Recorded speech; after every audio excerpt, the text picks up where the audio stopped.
Okay.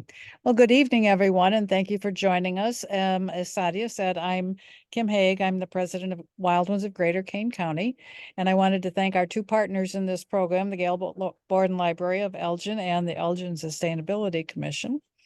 As I said, Sadia already went over the next two programs that are coming up on the Watershed, February 20th and March 19th.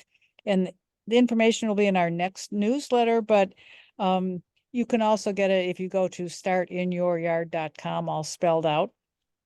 You can find the registration links for free on there as well.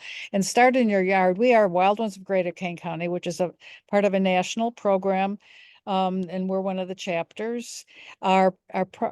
This has been brought to you by our initiative, which is called startinyouryard.com. And we started that to assist people to get started with native plants and sustainable landscaping in their own yards.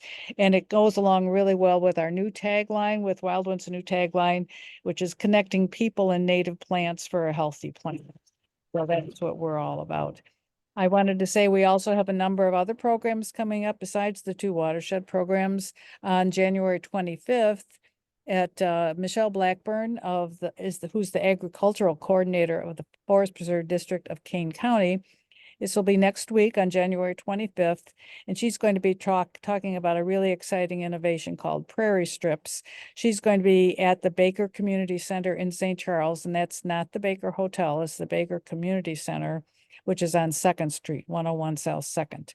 And you can find that also on our Facebook page and in our newsletter. February 29th, we're going to have Allison Paul from the Conservation Foundation talking about forest bathing. And for that one, we will be at Hickory Knolls Discovery Center in St. Charles. It's also at 7 o'clock on February 29th. On March 28th, we have a program back at the Baker Community Center on babbling brooks and what they can teach us. In April, we'll be coordinating a number of programs with the Hawthorne Hill Nature Center, as well as possibly other programs about Earth Day. Our annual plant sale will be May 18th this year at Gray Willows Farm, where we have been the last 2 years.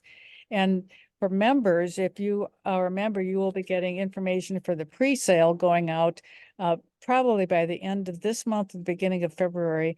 So if you're a member, you can get access to some plants at discount prices. So if you're not a member, please go to wildones.org and join.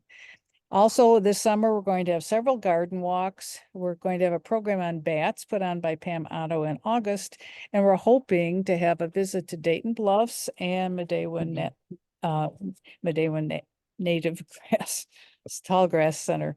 So I hope you can join us for a lot of these programs. Look for our newsletter and go to our website, Wild Ones at Kane County Wild Ones, and also our Facebook page. Now, I'm really pleased to introduce Kat Gertz, who's the administrative coordinator of Kane DuPage Soil and Water program. And so she actually has been very helpful for us in getting us started with the watersheds because she knows a lot about them. So I'm going to turn it over to Kat right now. Thank you. Thank you, Kim. I'm really excited that you asked me to introduce today's speaker.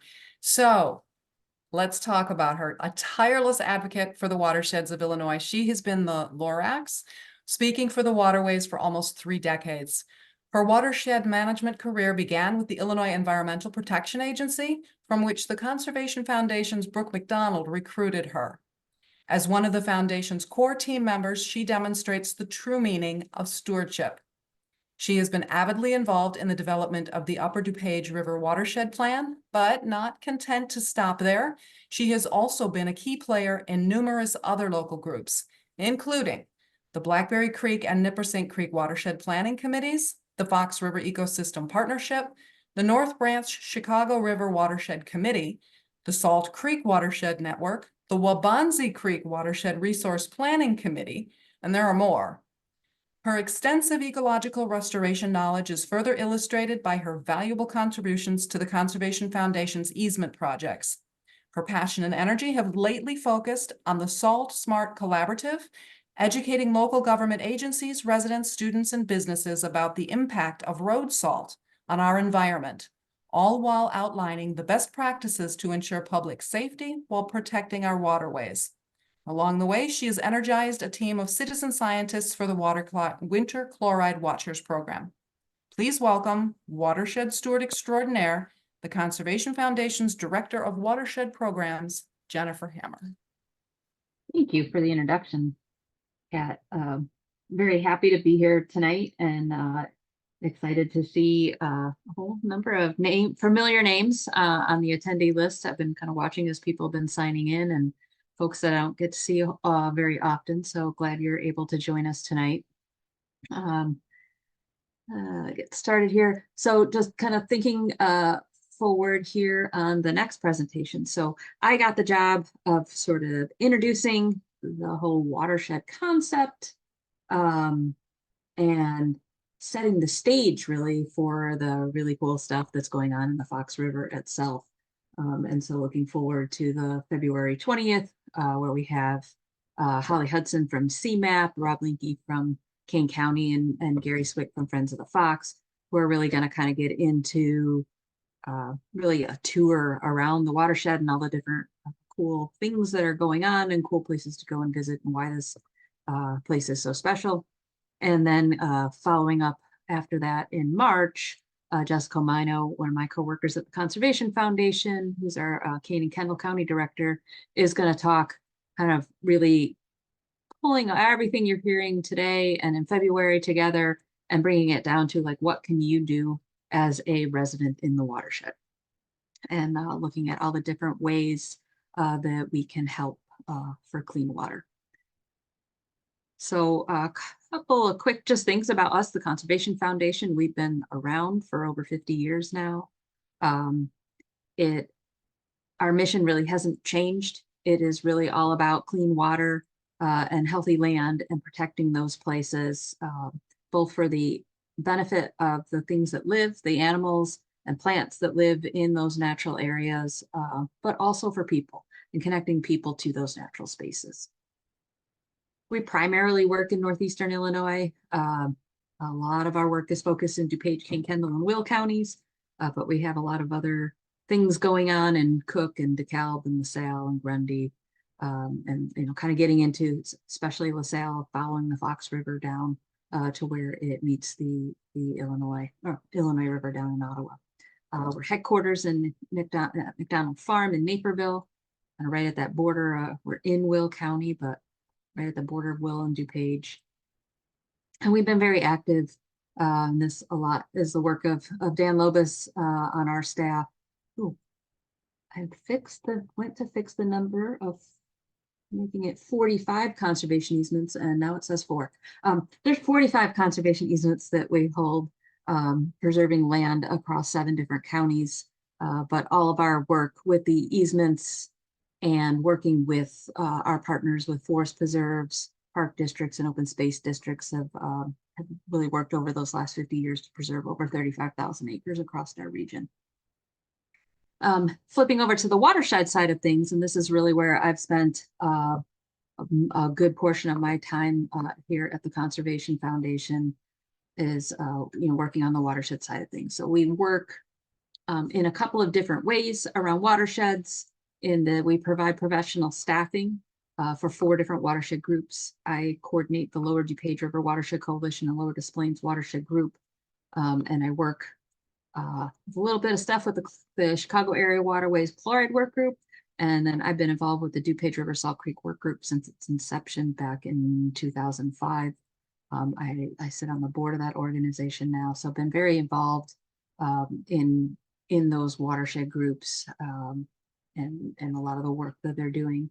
And then the Fox River watershed, because there's so many great organizations working on projects and reaching out to residents and working with wastewater agencies across the watershed.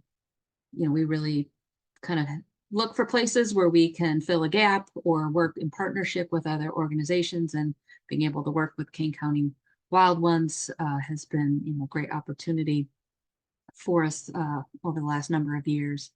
But our work in the Fox is a little bit different, but like I said, we have lots of great partners to be working with. And so kind of bringing all of that together, and the idea that conserving these places really comes down to it is a really big part of our quality of life. And I know, I think it was Kim mentioned, Allison from our staff that's going to be doing a forest bathing event coming up later this spring. But the idea of getting out into nature and whatever that nature is and what that does for our health and well-being, and how all of these things, all the work that we do protecting and preserving land and our focus particularly along rivers and streams, and looking at the benefits to our water quality, to our drinking water, to our air quality, how we're able to tie in wildlife habitat kind of across the patchwork of projects like this, start in your yard, you build it, they will come, and really looking for ways that we can continue to engage with people. So today, like I said, I get the kind of the fun part of looking at things from that high level, and it just kind of talking about watersheds and what they are and the process and purpose of our rivers and streams and what they do in shaping our natural habitats that we have. And so kind of breaking up the presentation tonight into really getting into a little bit of the geologic type history and how rivers have really played an important role, or water played an important role in the shaping of our landscape, and kind of the basics of what a watershed is in different scales, and how the things that we do across the landscape impact waterways, and those can be in positive ways and in negative ways. A little bit about stream ecology and how we measure stream health, and then I'm gonna pop out of the presentation and take a little tour of the How's My Waterway website that US EPA has. And again, that's going to be real high level and just sort of introducing you to it. Maybe have some opportunity to look around that. But I think Holly is going to also talk a little bit more in depth about the different opportunities to find out more about the watershed or some watershed area that you live in.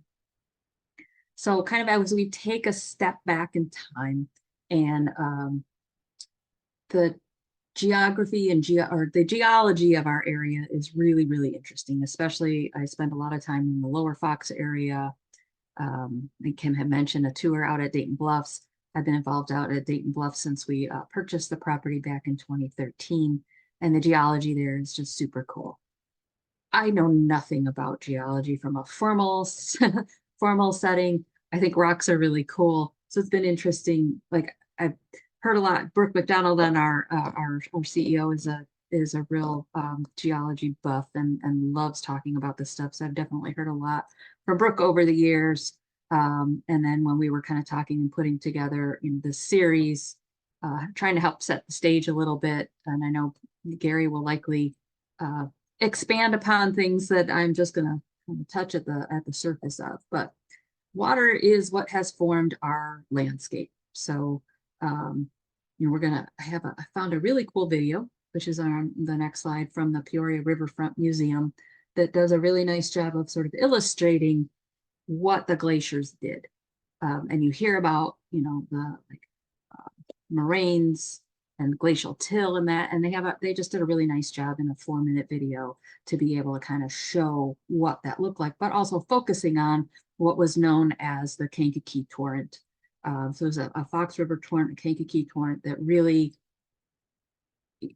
when we think about the geologic terms, this happened in a flash of a blink of an eye. And it really shaped what we see today as far as our Illinois River Valley, with the Fox River being a part of that. But, thinking about from the high bluffs and down to the low wetlands, what our stream corridors look like, what, kind of some of those interesting pockets of natural areas look like, what our soils look like or lack thereof, the sand and gravel deposits, the differences between what our underlying geology is up in McHenry County versus down in LaSalle County, and those differences. And a lot of that had to do with how water has shaped our landscape. And then ultimately the vegetation that landscape supports.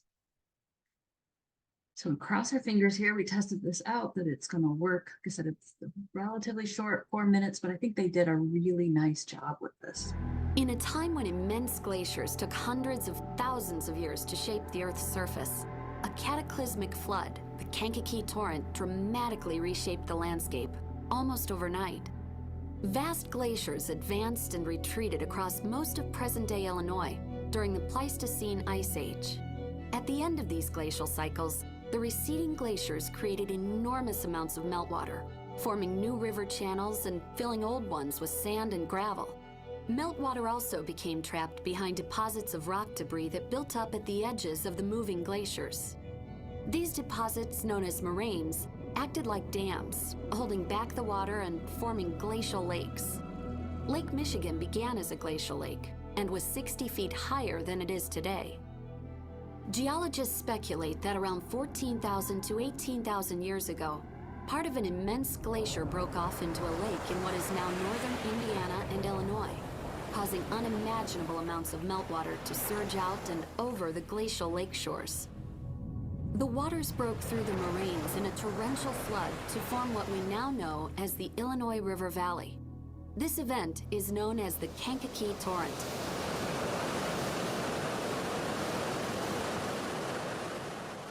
The front of this raging flood was a wall of water that reached up to 180 feet high. Behind it, hundreds of thousands of cubic feet of water rushed forward every few seconds, many times more powerful than a tsunami. The flood's energy was so great that it broke off chunks of bedrock and carried huge boulders, debris, and sediment along with it for over 300 miles, far into southern Illinois and southeast Missouri. To Paleo-Indians living in the area at this time, the sight of a towering wall of water and the sound of its deafening roar would have been terrifying. It must have seemed like the end of the world as the water rapidly swallowed the land. Even to us today, such a torrent would look unreal, like something out of a disaster movie. A wall of water so massive and loud and moving so fast, we would think it could only be created by Hollywood special effects. The raging floodwaters of the Kankakee Torrent flowed westward until they reached the ancient Mississippi River Channel. At this point, near what is now Hennepin, Illinois, the floodwaters turned southward, forming the lower Illinois River Valley. Evidence of the torrent can still be found today, telling the story in the topographical characteristics of the area. Starved Rock State Park, located along the Illinois River, has many examples of these geological features. As the surging floodwaters passed through the Starved Rock area, it scoured the riverbed, cutting deeply through the sandstone and other sedimentary rocks as it sculpted towering bluffs and canyons. Scour marks can be found on the canyon walls at 180 feet above the current river level, and elongated ridges of deposited sand and gravel, known as rubble bars, can be seen more than 200 feet above today's river level. South of Peoria, the floodwaters slowed down, depositing large amounts of sand and gravel along the Illinois River floodplain. Had the glaciers continued their slow and steady advance and retreat over many thousands of years, the Illinois River Valley, which has influenced and sustained the people of this area for generations, might never have been formed.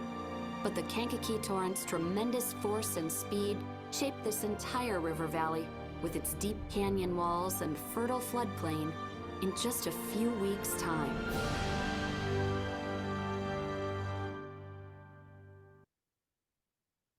So like I said, I thought that was a really, when you think about and you hear about glacial till and the moraines, they did a really nice job, I think, of illustrating what happened. But what the result of all of that is all the cool habitats that we have, not only along the Fox River watershed, but in our region. But those were all really shaped by how water moved across our region. So these are all pictures from across the Fox River Valley of cool places that definitely have some of the relics of those torrents. The bluffs here, these are along the lower Fox River, kind of upstream of the Wedren area. This is actually a picture from our Belrose property that we recently purchased, and it's one of these same types of sandstone cliff faces, but it's back away from the river, probably 300-400 feet. And so, potentially that's the shape of where the fox had been at some point in the past. So we find these relic formations that then have some really cool plants that we're not finding anywhere else. And the kind of rolling hills at Bluff Springs Fen, and some cool seeps and other hill prairies. So, water really shaped this landscape and resulted in lots of different types of habitats within the watershed here. So kind of thinking about what rivers do. So stepping back into the presentation here, and thinking about how, there are natural processes and natural parts of a river.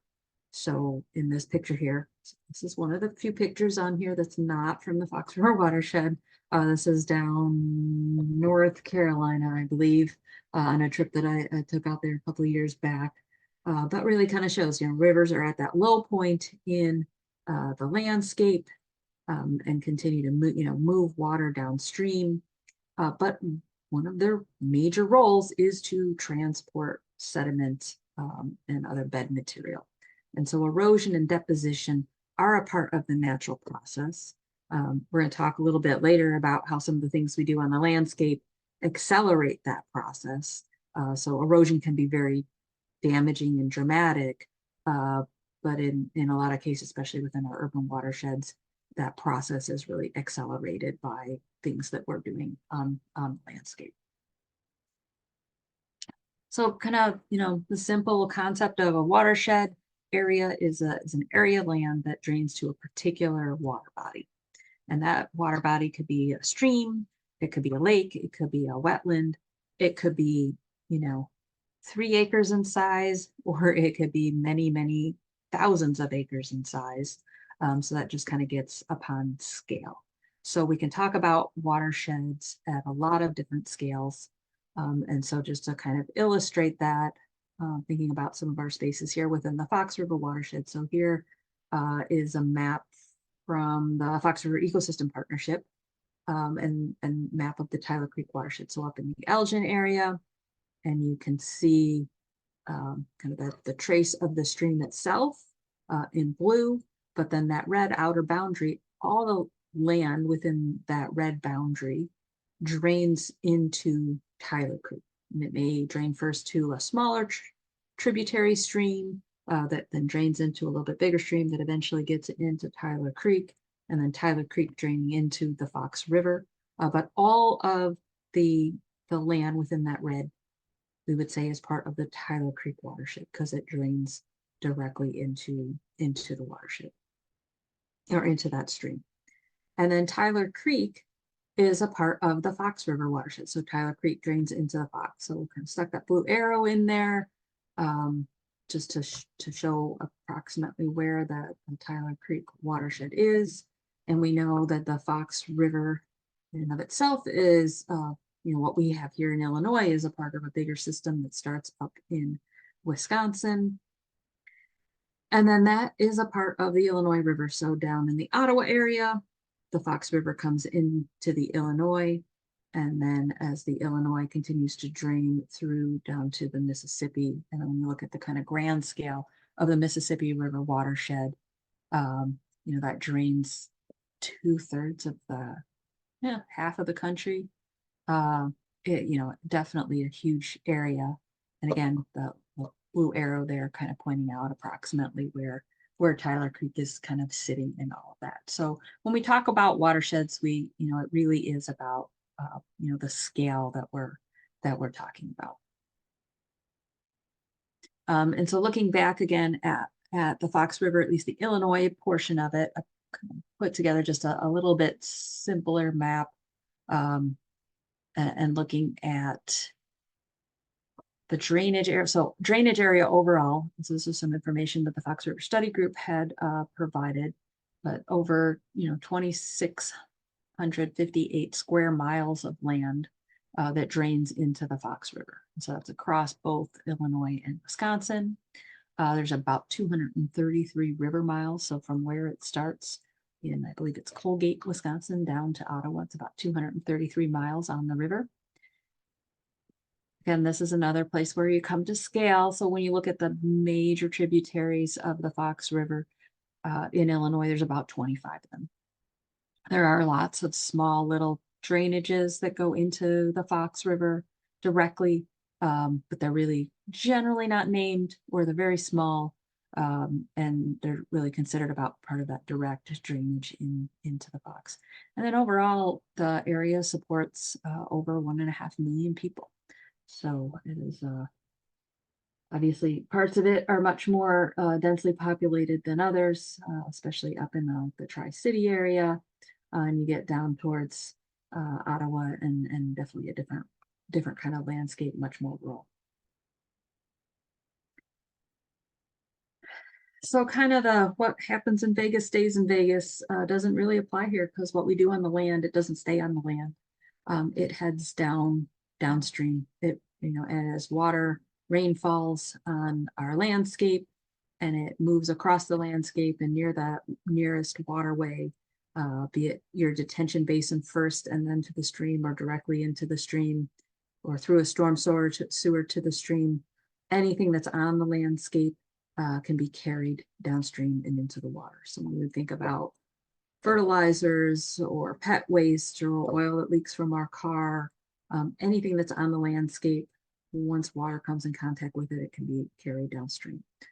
So, these are definitely some of the things that Jessica is going to talk about come March, about the different things that we can be thinking about on our own properties, and how those things can impact. So like I said, though, too, we can also impact our waterways in a positive manner. So, planting native plants and soaking more water into the ground. Those are things that they're going to have a beneficial impact on our local waterways. So this is something that I kind of like to think about. I like, as we talk about healthy streams, of really, what is it that in mind, when you think about a healthy stream, like what comes to mind? And then really kind of comparing it to, this is its own little aquatic ecosystem, but it's not all that different than our plant ecosystems, our terrestrial ecosystems on land, and thinking about diversity of habitats, and the more diversity we have on the landscape. And you go to a preserve that has prairies and wetland and woodland or savanna, well, that preserve is going to support a whole lot more species of plants or animals or birds. And the same thing is true within our stream environment. So, thinking about a nice healthy stream that has lots of different kinds of fish and aquatic bugs and different plants, and the clean water, and there's lots of habitat for those fish and bugs. Then stepping out away from the water, that they do have that healthy, wide riparian area of land along them that's well vegetated and native vegetation. It helps to filter out pollutants and pull water into the soil. And that riparian habitat also provides, those plants along the rivers provide habitat for our aquatic insects that spend, their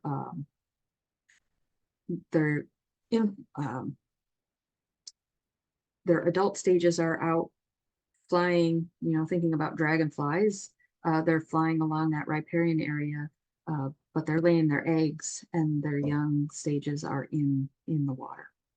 So having that healthy riparian area is really important. And then the other thing, and to think about how kind of the solace that a river brings, the different perspective that a river brings. So even in this setting here, and this is actually on the lower DuPage River, but even within the somewhat urban setting, being on a kayak or walking down the river, it just gives you a completely different perspective, and a peaceful place to be, even though you might be in the midst of all the development and everything else going on. So as we think about stream health, we're going to kind of talk about it in a few different ways, but there's a lot of monitoring that goes on in our region, and whether it's through organizations here in the Fox River, like the Fox River Study Group, or the Forest Preserve or Department of Natural Resources, or in some of the watersheds that I work with DuPage River Salt Creek Work Group, Lower DuPage River Watershed Coalition, Lotus Plains Watershed Group. They're all doing monitoring of different kinds. So there's a lot of different monitoring, going on in our streams, which is great because it tells us a lot about kind of where we're at today and where, what things, as we're implementing different practices on that larger watershed scale, is it having an impact? Are we moving in the right direction? And so there's some, a lot of our focus is on fish and bugs. And that's really because that's where there's the most data, especially associated with pollutants. So fish and bugs are a big piece of what is collected, and then looking at habitat and then the water itself and vegetation. So we're going to talk through all of those things. I have a handout that I provided to Nancy, and she's going to make sure it gets out to everybody who's participating tonight, but I have some links for like the video that I showed and some other links. And Matt, if you're interested in seeing what the bugs are that live in our streams, macroinvertebrates.org is an amazing website that has amazing pictures of inverts. So you can pick any of these different groups of macroinvertebrates, pick individual species, and get just amazing macro photography of the top, the bottom, the side. There's a really cool website if that's something that kind of piques your interest. And then on the bottom there, a couple of my favorite fish, one of my favorite fish species, the northern hogsucker. So looking at it from, and this comes from the Geologic Survey, and there's some similar thoughts. Look at what US EPA says about water quality as a whole. But when we look at stream ecology, that practice of stream ecology is really looking at how all the aquatic species are interacting not only with each other, but with the habitat and structure around them. And so we're going to kind of break that up a little bit into talking about stream structure and aquatic life. So here's some graphics that I found that have really kind of helped get some of these pictures across, and you can think about different places along the Fox River, or a smaller tributary area that you may live near or walk near as it's further preserved. But the idea of the stream channel itself and what's going on within the stream channel, but then you have that riparian corridor on either side of the channel, and the condition that is in plays a big role in what kind of life is supported within the stream itself. And then having a floodplain that is connected to the stream, that's definitely a major thing that we've done to our streams is, with erosion and with them down cutting and with development and berming along rivers, that we've lost that connection. So when rather than having safe places for floodwater to go, as how things naturally developed, we've disconnected our streams from our floodplains. So that it is a really important part of our stream structure, so that energy is released when the water floods, can get up on the land, spread out, slow down, and then slowly back into the water. And then looking at the kind of individual sections, here I usually talk a lot about riffles, runs, and pools. They're calling out a few other things like the eddies and the tail out, but looking for different kinds of structure. And so having shallow areas that have the rocks that are exposed and when the water's flowing over them, there's aeration that's happening. There's different nooks and crannies. There's different macroinvertebrates that like that fast flowing water, that have actually, developed their own morphology of how to, be able to have hooks on the end of their feet and hold on to the rocks in that fast flowing water. Or have little anchor lines that they can put on that if they lose hold, we can work their way back to the rocks. And so they're, having good riffles gives you a whole nother group of insects or fish that like that fast moving water. Having the kind of flat water runs, having the deep pools. So you think about sort of areas of refuge. So whether it's during the summer when it's hot and the shallower water might be warmer, getting into the pools where it's cooler, or having deep pools that don't freeze over during winter, so there's places to go. Having slow backwater areas, for small or younger fish. So, you know, having all of these different types of habitats provide for increasing our diversity in the aquatic life there. And so as we look at stream habitat, here in Illinois, we use the QHEI, so Qualitative Habitat Evaluation Index. It was developed by some folks out in Ohio, and it really kind of goes through the different types. There's like there's 9 or 11 different ways, different things that we look at as far as habitat. But some of those are looking at substrate. And in the previous slide, looking at like the channel shape, so the morphology of the channel, how much sinuosity, how much does it curve back and forth, how wide is the riparian area, those things all go into that QHEI score, and then get into the stream itself, and you're looking at what the substrate is. Is it's a lot of silt and mud?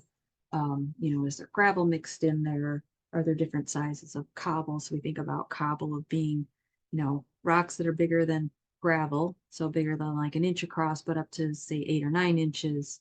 And anything over that 9 inches, 9 to 12 and over are considered boulders. And so there's a, you know, very consistent way to look at this, and how, like that bottom picture there of the rocks in the middle, you know, do we have rocks that have little spaces in between them, interstitial space, or places where like insects can get down and under, or is that all that space between the rocks kind of packed in with sand and silt? You know, what condition is the stream vacant? Is it fairly stable? Is it, you know, what level of undercut banks are there? Because that's actually a good thing, providing habitat for fish. Think about overhanging vegetation. And then, you know, or looking at, you know, have that been channelized, or looking at that center picture. And that may look really stable because we've, you know, kind of engineered the heck out of it and built walls on it, but that's actually an incredibly unstable stream system when you think about it from that ecological perspective. There's no place for the energy to go, so it is constantly going to just scour bed material whenever you get floods. There's nowhere for the energy to go. Versus the top picture there, we have a really nice wide and well planted you know, riparian corridor. And then looking at flow, you know, the flat, fast, and slow areas, you know, we kind of were talking about, but then also looking at, you know, how much input stormwater wise are there, you know, because if you have a stream that has lots of stormwater pipes coming into it, it is likely impacted by, you know, what we call flashiness, that you get those floodwaters that come in, stream pops up really high, and then it goes down really fast. And that's a really unstable place for, you know, fish or bugs to be calling home, and definitely impacts the health of the stream overall. So when I think about like healthy streams from that physical structure standpoint, these are definitely streams that come to mind. And like this one here in the middle and down the bottom right, those are our natural stream channels. This is actually what this is on the West Branch DuPage River. This is where they removed a dam up in Warrenville Grove. So this is actually an older picture. It's grown in immensely since then, but still looks really cool. But they took the dam out. They have a whole riffle series in there. That's a really neat spot, and it's just beautiful. And the dragonflies and the birds and you know, the critters that are using the space is really cool. So, you know, thinking about trying to replicate what we have seen in nature in our restorations. And this is another picture from Springbrook Creek, also a tributary to the West Branch, and work that the King County Forest, or DuPage County Forest Preserve did in the remeandering project there on Springbrook. So as we think about the different things in our landscape that impact how our streams function. So like I said, streams do, you know, their physical purpose is that they're transporting sediment. They're moving that bed material. But structurally, from a fish's perspective, you know, there's fish that like the big streams, there's fish that like the small streams, or the big fish go to find the small streams to lay their eggs and then have a safe place for their young to be, and then those young come back into the systems. So fish are constantly moving around through our systems. There's lots of things that we have done that block that or fragment our rivers and streams. And so we think about, fragmented habitats on the landscape terrestrially, when our roads go through our woodlands, or, prairies get shrunken or cut in half or developed on, and now, you don't have the movement across those parcels, and what that does as far as your, what plants are found there, what birds or insects or things like that. Well, the same thing is happening in our rivers and streams. So dams are really obvious because you look at even a 2 or 3 foot dam, much less something that's taller than that. Most of our fish in our region are small. And we're, when we're looking at the variety of fish that we want, we have very few fish species who can jump up over a structure like that. We don't have trout. Well, we do have some trout here, but not in many of our streams. But we don't have salmon. Those are the ones you really think about working their way up over waterfalls. But that's not the type of fish that we really have here in our streams. And so dams are obvious, but then looking at some of these other pictures of culverts going under roads is another huge impact to especially our smaller streams, in what that does as far as fish being able to move up and downstream freely. So there's a lot of talk, and not only here in Illinois, but in other places, of really better designs for when we're replacing road culverts, that they don't have bottoms on them, or that their bottoms are lower, so that they're not kind of providing a wall, essentially. Let's see. And I'm just trying to keep up with the chat, so let me know again if you're losing my sound. Sorry about that. So aquatic life and kind of food web stuff is just like up on our terrestrial landscape, terrestrial communities. It starts at the bottom with plants. So generally that's our aquatic plants. It's phytoplankton, it's algae, and the zooplankton that's initially feeding on those, and then the insects that eat those things. And then we have insects that eat insects. We have some insects that even will eat small fish. So you think about some of our dragonfly or hellgrammites, some of the different big insects. When their larvae can get quite large. When you're talking about small fry, that's a snack for them. And then looking at the different fish that we're able to support, you have fish that eat plants, you have fish that eat insects, you have fish that eat other fish. And so as it kind of goes up that food chain. And I kind of thought it was interesting on this picture here of like jumping terrestrial animals to bears, birds, and people.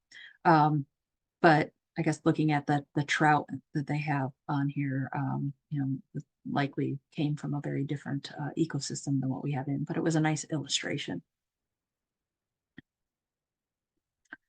So looking at some of the aquatic life here from our region.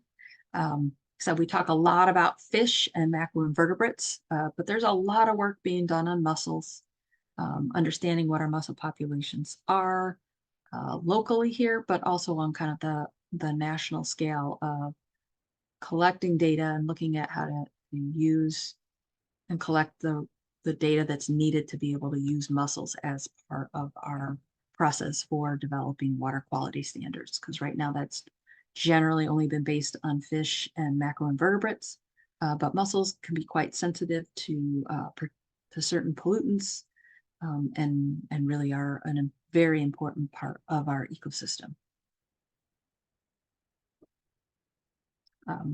And mussels too are impacted by the movement of fish, or the ability for fish to move from different parts of the river.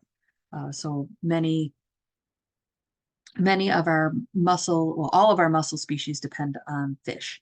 Some of our mussels are very particular on which type of fish, so they're very specific in their host fish. and others are much more generalists, but they depend on fish. They create these crazy lures.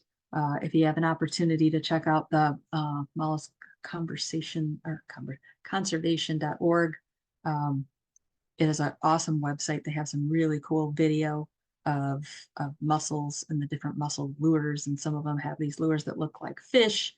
Some of them they're actually on kind of a mucus line, and it kind of dangles out in the waterway, but it attracts fish to get close to them, and then the mussel kind of shoots out a cloud of Blachidia. They're not really eggs. They look like little baby mussels, but they're open. And from the kind of change in osmotic pressure coming out of the mussel and into sort of that gill area, they clamp down onto the gills of the fish. And depending on the species, they hang out for a couple of weeks, and then at some point they drop off. And they're fully formed little baby mussels. But that is how they move from different parts of the watershed, is on the gills of fish. So really important for fish to be able to move around upstream. So again, looking at structures that impede that movement, whether they be dams or culverts or things like that, that also impacts where our mussels are able to move around. Then we jump into the water.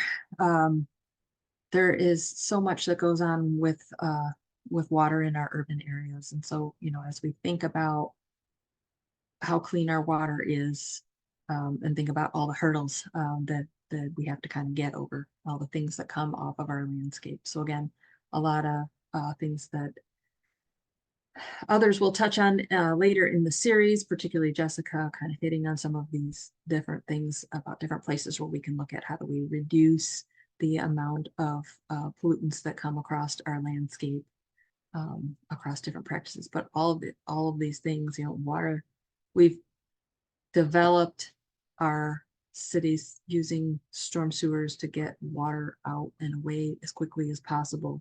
But that means water going through pipes, water draining across hard surfaces, and just picking up everything as it goes.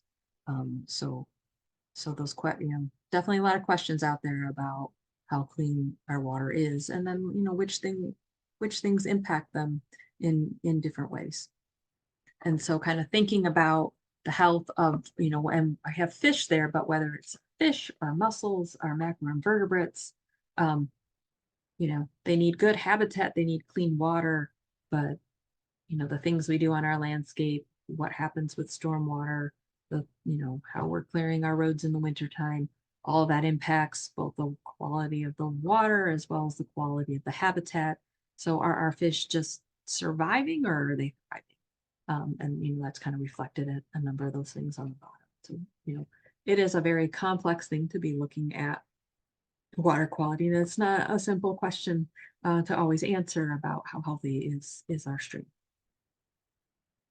And so the term water quality, most people think of it as, the water itself, sort of that chemistry aspect. Is it polluted? But when you look at how water quality is described in the Clean Water Act, by US EPA, it really is talked about as three things: as chemistry, as the physical habitat, and biology. And you really need all three of those things to have a well-balanced, stable system. So you kind of think about it of like, you could have really clean water filled up in a bathtub, and you can throw some fish and some bugs in there, but like, how well are they going to do? They don't have any place to hide. They don't have, any structure. They don't have a source of food necessarily. So, pure clean water is not, it's a piece of it, but it's not all of it. And so, we really do need that physical part, and that is a part that's missing in a lot of our particularly urban streams. And there's a lot of talk about nutrients if you're following things with the Fox River Study Group and other issues around nutrients really across our region, across the country. And our streams, a good healthy stream, is built to be able to cycle nutrients, and it's just kind of like a good healthy fish tank where you have the appropriate amount of plants for the number of fish you have. When you kind of get that out of balance, you have too many fish for the space, and there's not enough plants to take up the nutrients. You know, you have algae problems or you have ammonia problems. And our rivers and streams are meant to naturally cycle nutrients, but they really can only handle so much. And so when you think about all the things that are coming into our systems, you know, carried by stormwater, you know, our treatment plant discharges, they're a necessary evil for, you know, populations that we have. And all of the treatment operators that I have had interactions with in our region are take their jobs very seriously and are very passionate about the work that they do and the role that they play for clean water within our streams. But it is still an impact, especially when our habitat isn't as healthy as it can be.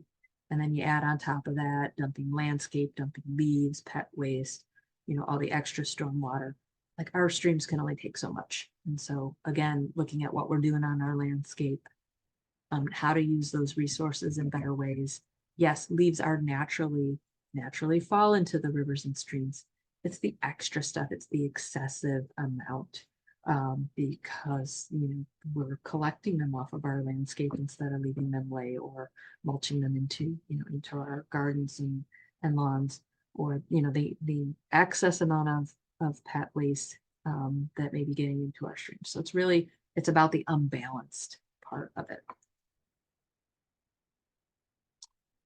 And I'm wrapping up here. So, you know, all of this stuff, what I'm really hoping is that the things that we've talked about tonight will help us as we think about the impacts on our local streams. So as we understand how a healthy stream functions, that, you know, the diversity of habitats, the structure, the ability for things to move from one part of the watershed to the other part of the watershed, we can have a little bit better understanding about what dams do to our streams, what channelization does to our streams, how the amount and the quality of stormwater coming into our streams has, you know, can have impacts, those excess nutrients, other pollution. Thinking about all these things and the role that, you know, what's the small role that we might have in some of these choices? What can we do to help keep stormwater, you know, and use it as a resource and get it infiltrated into the ground and utilize those, you know, fall leaves for mulching our beds or mulching back in our lawns. You know, there's a lot of different ways that we as just individuals can help be a part of the solution to helping our streams down and back on the road to health. I told you that Jessica's going to talk about things you can do at home, but Jessica's not going to talk to you until March. So as we're in the thick of winter here, just one of the things, like Kat mentioned, I work a lot on our Salt Smart program. We have a lot of great resources at saltsmart.org, as well as on the Conservation Foundation's outreach page, which I have some link to that on the handout. But there's lots of things that we can be doing at home. I'm thinking about the amount of salt that we're using, cleaning up the excess salt. There's a really great video about how to use brine at home, how to make brine at home, and just use a garden sprayer, and the benefits of brine. So there's lots of things that we can do to help reduce our impacts from chlorides, because chlorides really, really are a big issue for our streams here locally. So I'm going to throw that out there, but then let Jessica kind of take on some of those other ideas and ways that we can all be a part of clean water here in our region. So the last thing I was going to do quickly here. So this is How's My Waterway. This is a website that Illinois EP or US EPA has. And I'm going to pull it up over here onto my screen. It is a really cool tool because you can find your waterway. You can put in an address, or you can just put in a town.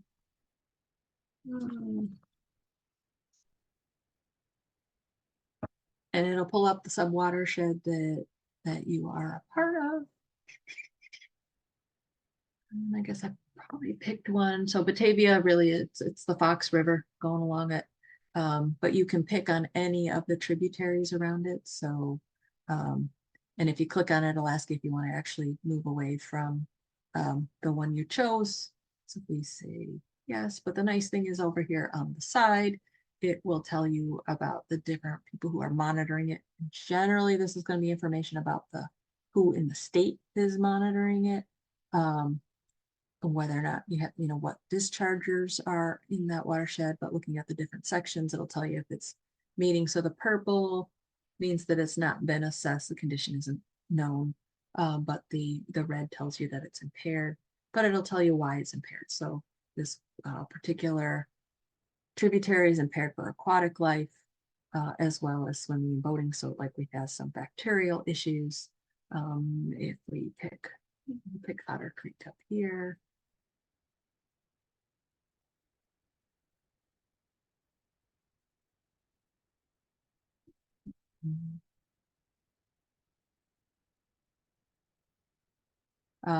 So Otter Creek itself, it tells you that it, gives you kind of from a condition standpoint.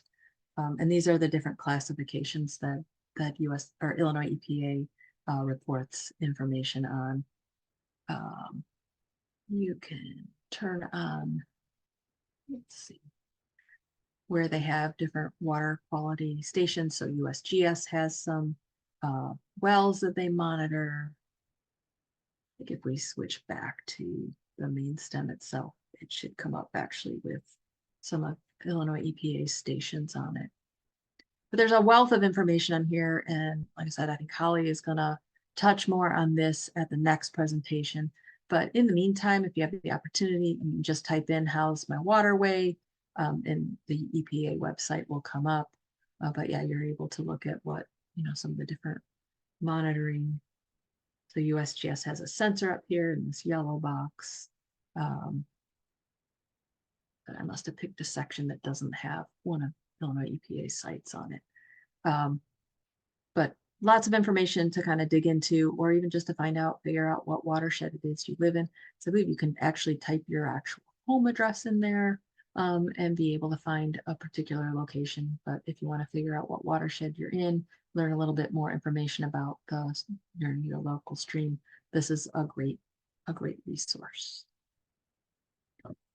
So that is all I have. I'm happy to answer any questions that I can. And I'll kind of try to read through some. Yeah, things. Jennifer, there's one. I heard some pharmaceuticals, such as Prozac and birth control pills, can't be filtered from our sewage. Do you know the impact of pharmaceuticals carried in sewage on water critters and fish? Yes, so that's true.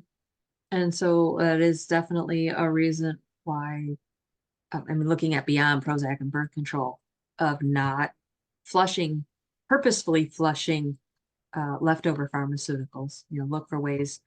There's a lot more collection systems, whether through your police department. Generally, police departments are where you can drop pharmaceuticals off. But obviously, we ingest them and they come out in our waste. And those are, they talk about contaminants of emerging concern.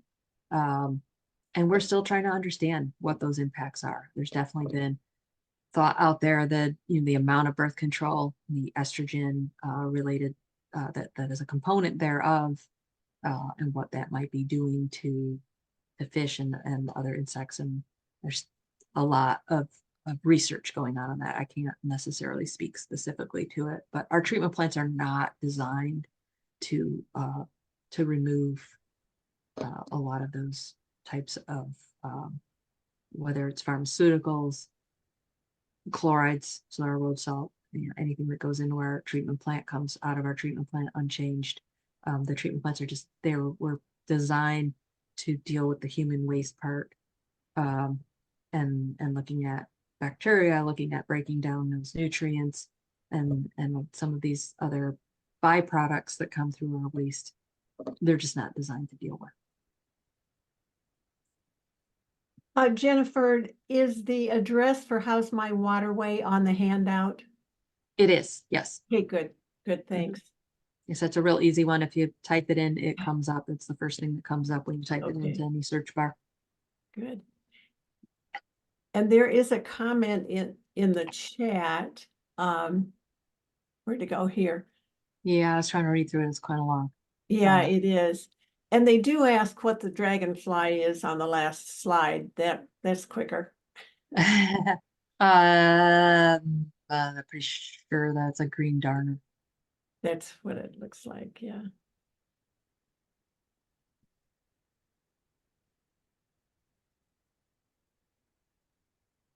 Sorry, I'm Well, just Jeff, reading through the um, comment there, but if there's Yeah. other questions, I can try and get to that.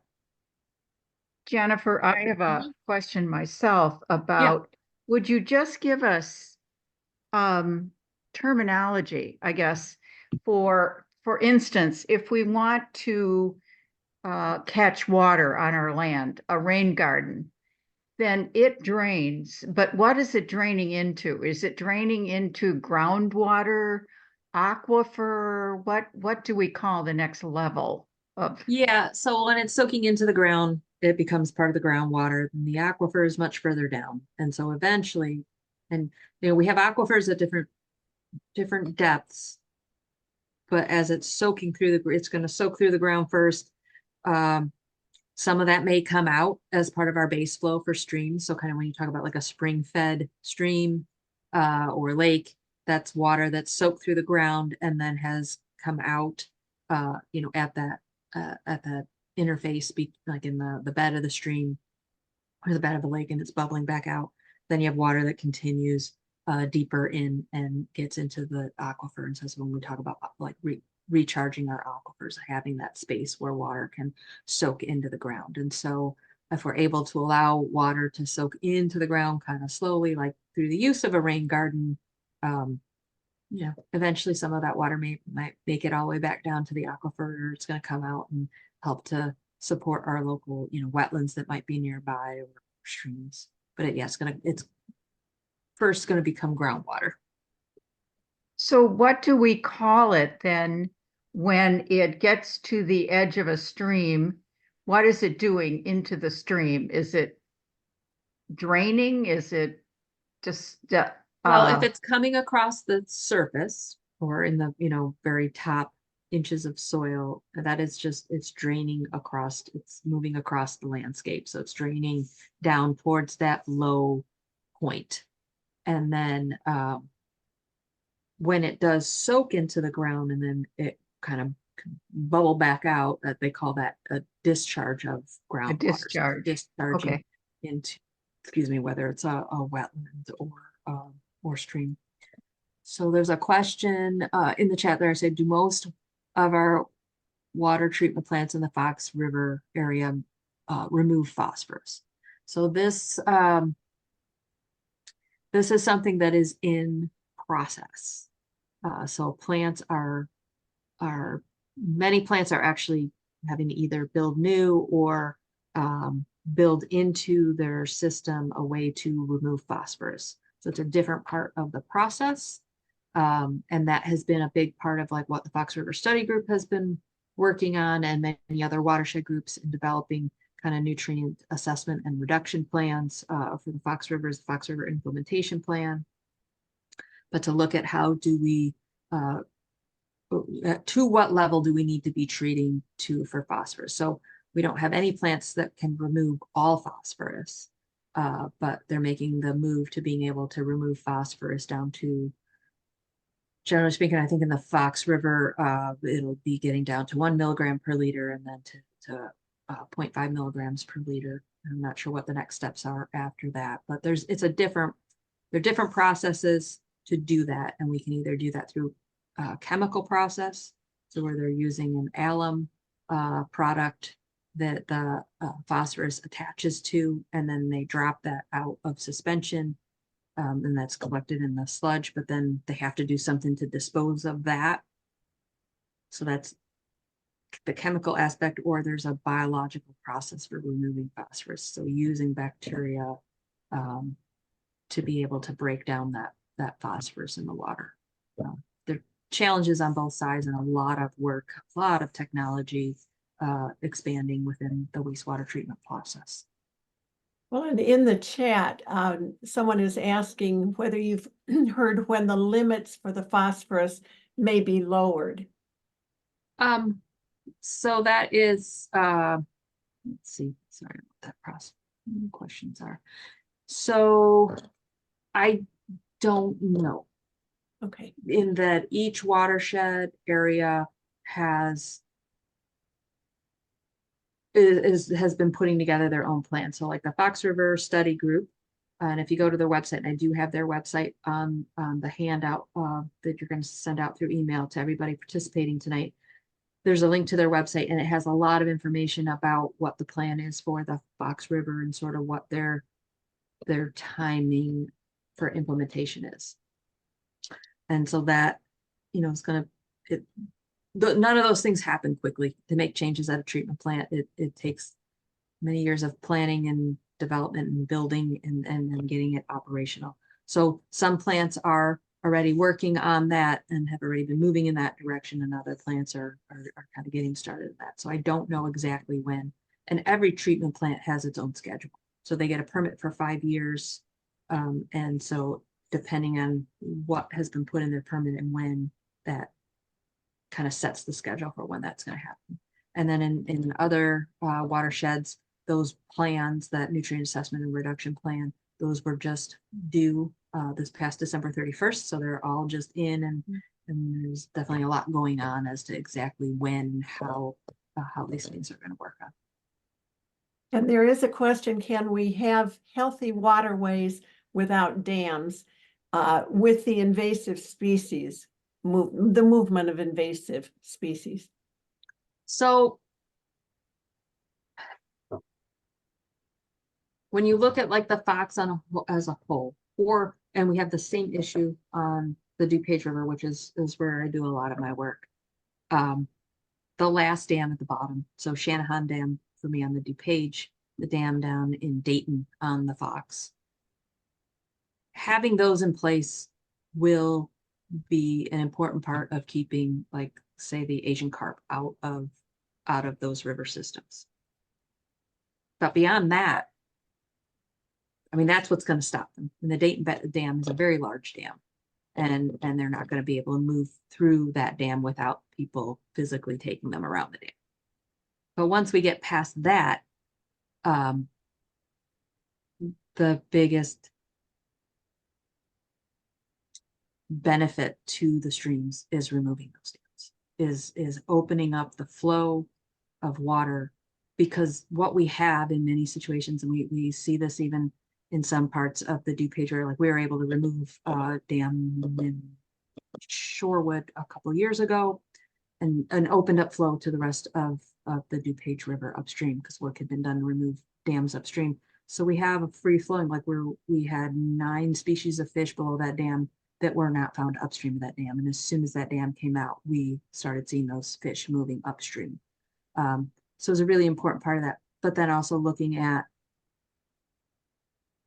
our rivers are supposed to flow. They're not supposed to be mini lakes. And we have rivers, you know, the Des Plaines River was like that. It was a series of mini lakes, and they've removed,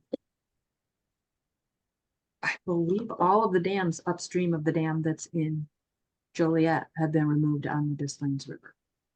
So, you know, that river is now free flowing and fish moving freely back and forth in that. And what that means for the dam that was just removed on Salt Creek, that now has access to all of that fish movement coming up from the Des Plaines.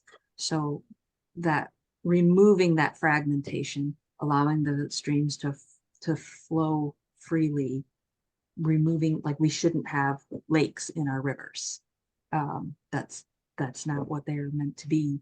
And they then support all that life around them. And when we remove a dam, the river's not going to dry up. You know, it's going to look like what it looks like downstream of the dam. So yes, it might be narrower, but not any narrower than what it is on the downstream side of the dam. The water is going to keep coming. And especially in our urban rivers, as long as we all keep flushing our toilets, that water is not going to stop. the water, it rains and the water's going to go somewhere. That water is not going to stop. Rivers are not going to dry up.